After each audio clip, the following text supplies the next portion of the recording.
So guys, first I want to apologize for showing up a little bit late. Yeah, but we're here now, so we're gonna get started.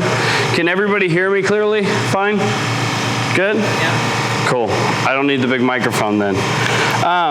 So the class is gonna be introduction into color casting. We are gonna use Alumilite Clear, okay? Alumilite Clear is a urethane resin. It's different than Alumilite Clear Cast, which is an epoxy. You do need to have a pressure pot for using Alumilite Clear, which is what we're gonna do. Great thing about it is it has a 7-minute working time, which means 6 to 7 minutes we're actually gonna get it into the pressure pot. And in 45 minutes we can pull it from the pressure pot and it'll be done. So it does take 3 to 5 days to fully cure after its initial cast, but it is workable as soon as that block cools down, which normally takes about 2-3 hours. One of the things that I will tell you with Alumilite or any resin that you're working with is if it's the first time you've ever used it, recommend wearing gloves. I am not allergic to Alumilite, so I will not be wearing gloves, but it is a safety precaution. Also, you want to wear eye protection. Mine's camoed right now. Normally I have my glasses on, so sorry. Just want to make sure you're taking the proper safety precautions. So the mica powders that we're going to be using today are Caster's Choice, which is my company for anybody that doesn't know. I have the big booth right at the door. If you want to stop by and come see me, I do have a really good deal on the last set of one of every color, if you guys are interested. The two colors we're going to do today are violet, purple, and Galaxy Green, which is the show color for this event. Alumilite is a 50-50 ratio, so you're gonna do A and B. Proper way to do it, and I'll show you guys because you do have plenty of time, is we're gonna do A and B together, and then we're gonna introduce our mica. Okay, I do cast 2 separate ways, but if you're a beginner caster, I'm going to show you the proper way per Alumilite. Okay, is there any initial questions out of the gate? Just shut up and cast some molds. Okay, cast some blanks. So we are going to use a mold from Against the Grain, which is Travis Brewer. Great guy. I've never used this mold personally. He said it holds 250 grams, so I'm just gonna make it easy on us and do 300, just in case math. So, we have cups. I like paper cups just because they tend to be slick, but we have clear solo cups, which will be perfectly fine. How hot does that get? It will not melt the cups. Urethane resin will not melt the cups. Epoxy's heat will melt the cups, and polyester resin, the MEKP, that methyl ethyl ketone peroxide, will interact and it will melt it'll melt it to a goo. So that's another reason I like paper cups. If you do use paper cups, make sure that they are non-waxed paper cups, okay? If you don't, I don't know if you guys remember like the little Dixie cups. Those bottoms are actually waxed. So as your resin heats up, it's actually gonna warm up and pull that wax off the bottom of that cup. So if you go to any hot paper cup, like coffee cup, is gonna be a waxless cup, and you'll never notice it until I told you, but if you go to Walmart and go to the shelf, it'll say waxless paper cup. So, have the pressure pot, have pressure air. Michael's coming in. Okay, so, we're gonna measure in grams. Do grams instead of ounces because grams are more accurate. It's a more accurate form of measurement. We're already set up to grams. So, this is part A.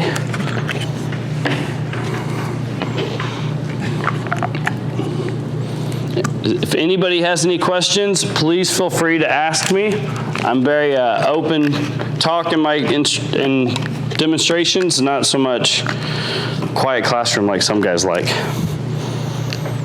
So I'll put the cap on B. So I always keep one separate than the other, so A or B. So I always put one aside, because if you do mix 2 cups of A together or 2 cups of B together, nothing will happen. You have to mix A and B to react with each other. So I need to get my phone out. It's on the bottle if you've never used Alumilite, but it says right here, 7 minutes working time. So in 6 to 7 minutes, it'll be the perfect temperature. If we have an IR thermometer, it's the little red one that you can shoot your buddy in the eyes with.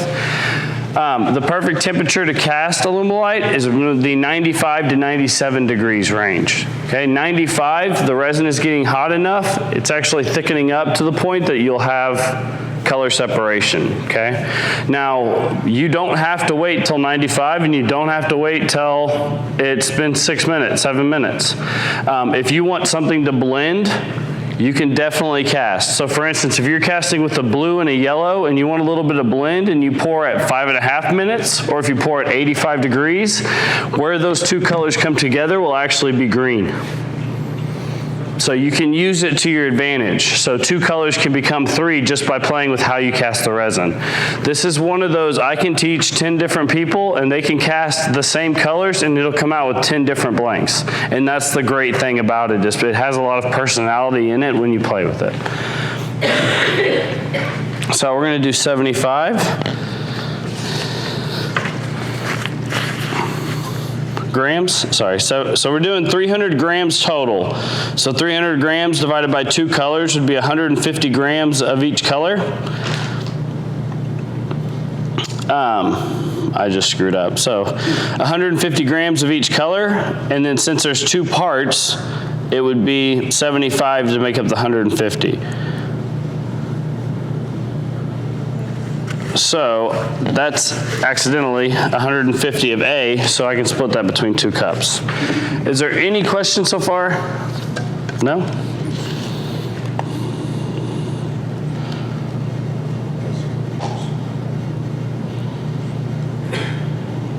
Is your working time reduced on a hotter day? Yes. Say it's 85 degrees outside, it's going to reach that. Let me rephrase, because I said yes and that was kind of off the gun. If your resin is already at 85 degrees, yes. But if you store your resin at room temperature, no. So for me, I store mine on the shelf. I have the laundry rooms right outside my garage, and I store mine on the shelf in the laundry room. So I'm pulling it from 72 degrees or 70 degrees. Going out, it's going to be right at the 6 to 7 minutes. But if you have it on the shelf in your garage and you're starting it at 85 degrees, absolutely, your working time will be cut down to 3 minutes. Just because it's already warmed up, it's not having to warm itself up. So things put in the laundry room, how does it do on Stay Fast colors on your clothes? How does it do with what? Stay Fast colors on your clothes. Are they permanently pressed at that point? I'm going to tell you this right now, guys. Most of you guys have known me. If you haven't seen what's been happening to me all weekend, my clothes are screwed when it comes to resin and mica anyway, so I wouldn't know. It's just my world I live in now. So right here is a great example. So we've got 2 cups with 75 of A in each one, okay? So to show you how much working time we really have, I'll get my timer set up and then we'll introduce B. We're going to stir it up and then we'll actually introduce the mica after. With stirring it up, when you mix A and B together initially, it'll actually be cloudy looking. Once you stir it and it's stirred enough, it'll go clear. Once it goes clear, you have officially mixed the resin well enough to not have anything. If you ever see resin that's not cast to the full mixture, it's going to be cloudy. It'll be cloudy. There'll be some bubbles, or there'll be some soft spots in the resin. One thing to keep in mind that everybody loves when I say this: you cannot overstir your resin, but you can understir it. So it's one of those, as you guys will see once I start, it's pretty. So I'm just going to do, we'll do 6.5 minutes.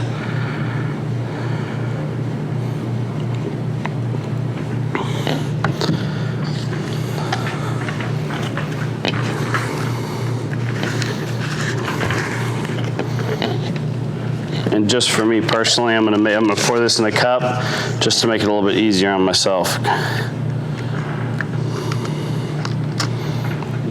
Okay, so we're gonna introduce B. We'll hit start. And right now we're just doing 150 or 75 grams to make this one 150.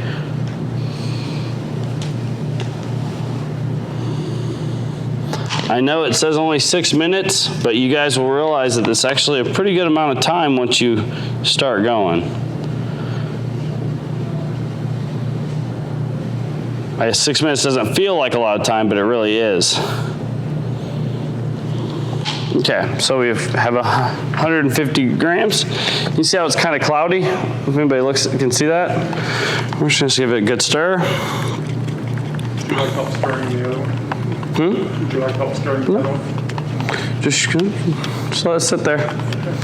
Thank you, though. So I always stir it probably 10 or 15 times counterclockwise. Scrape the side. Always scrape the side of the cup. 10 to 15 times clockwise. What's the solvent for that? I'm sorry? What is the solvent for that? Well, I'm sorry, what do you mean? I'm sorry, I don't know. What would thin it? What would thin it? Thin. I use a metal stirrer. What do I use to clean my stirrer? Oh, I do not, it'll bond to the metal. Yes. So you can use denatured alcohol. Denatured alcohol will clean alumilite before it cures. After it cures, you can soak it in denatured alcohol, but you're still going to be chipping it to get it off. What about acetone? You can use acetone as well. Acetone takes it right off. It'll eat it off. Yeah. Acetone will work on everything. Yeah. How's it going, Michael Harden? Very partly cloudy. Very partly cloudy.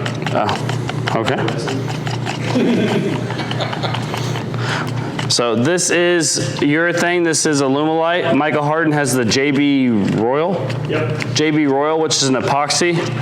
He has the original and a thin version. So for something like casting block molding, I would recommend the original. For thin, I would definitely recommend it for clear casting, like what you do on a label cast or a Any kind of encapsulation. Watch parts blanks, things like that. So they are clear now, and we still have 4 minutes to go.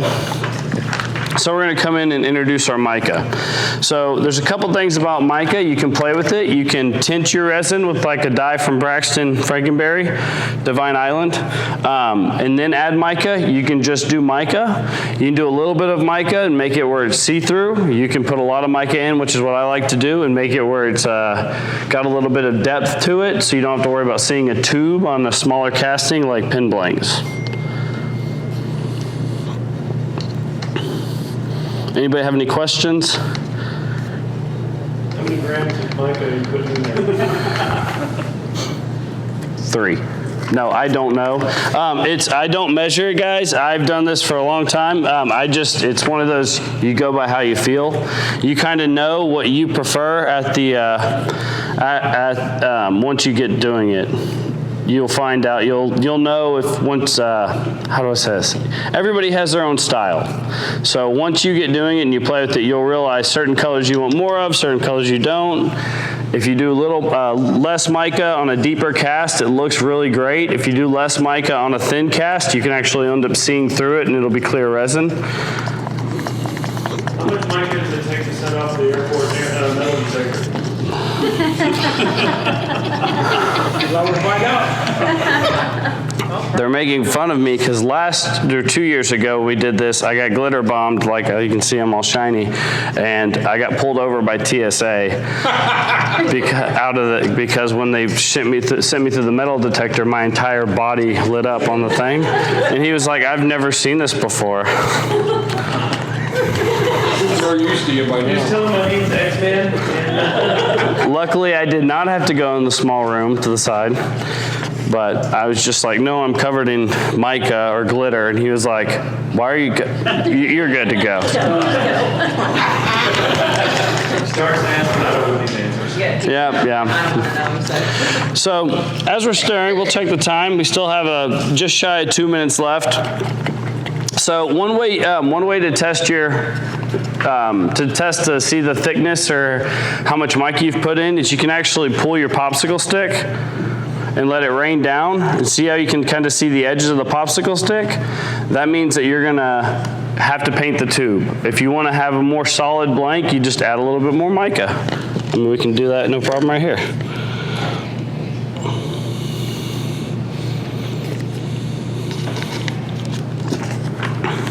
And you just stir. Same thing, you want to do 10 or 15 times one way, scrape the side of the cup, and then 10 or 15 times the opposite direction. You don't want to just let it sit there and walk off. You do want to keep mixing it because you can't overstir it. So we're getting close because the resin is heating up in the cup, as well as I can feel it thickening up on my stir stick.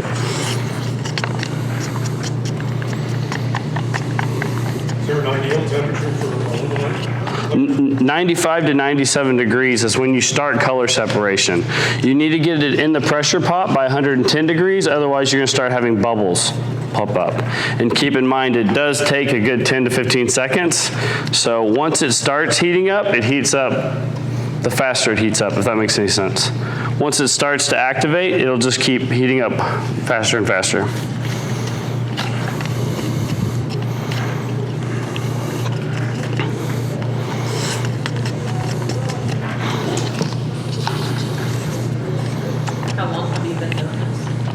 'Cause I've been casting for 12 years. So when I first, there's our timer. Oops, I hit repeat. So when I first started casting, it was with polyester resin. There was like 3 videos on how to do it, and it wasn't the world that it is today. So it's pretty exciting to just see it grow and everything. Now this is something else that everybody does differently, is how you pour it. How you pour it into your mold will give you different looks, and then you can always go from there with the stir stick. So what I do is I will pour it kind of close, and then I will do circles, and I'll just move it around the blank, or I'm sorry, around the mold. So do you have a mold release agent sprayed in there? I do not. You can do it. It'll help lengthen the life of the mold. But with HDPE, it's not going to. So you can see the cups are empty, so I'm glad I did 300. From here, you can take a popsicle stick. If you want to, you could cast this right now, and you're gonna have the swirls we poured naturally. If you want a little finer swirls, you can write your name. You can just kind of draw an image, do little swirls. Take the mold with both hands, because if I drop it, Jason will kill me. Put it in here. And all you need is 45 PSI. You don't need to go to 100. If you want to go to 50 or 60, you can, whatever is recommended for your pressure pot. I do not ever recommend going a higher rating than your pressure pot recommends. So I'll do this. We'll just turn the air hose on slowly.